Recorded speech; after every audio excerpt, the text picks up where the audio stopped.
В общем, первая машина для теста показательная — это Dodge Challenger. Она сейчас в стоке, я нахожусь в эксклюзивном салоне.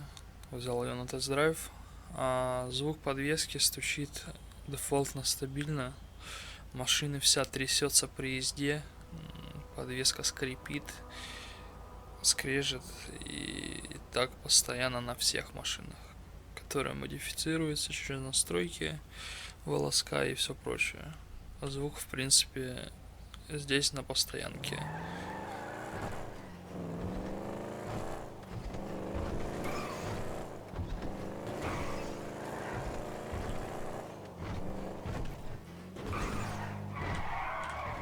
Постоянно при езде одни лишние звуки. Стук, скрип и все остальное.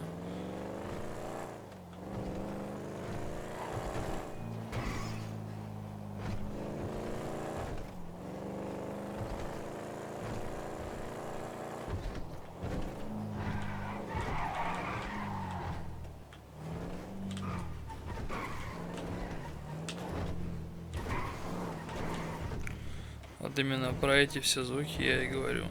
А сама эта машина, она безумно сильно трясется при езде, поэтому изначально она поломана.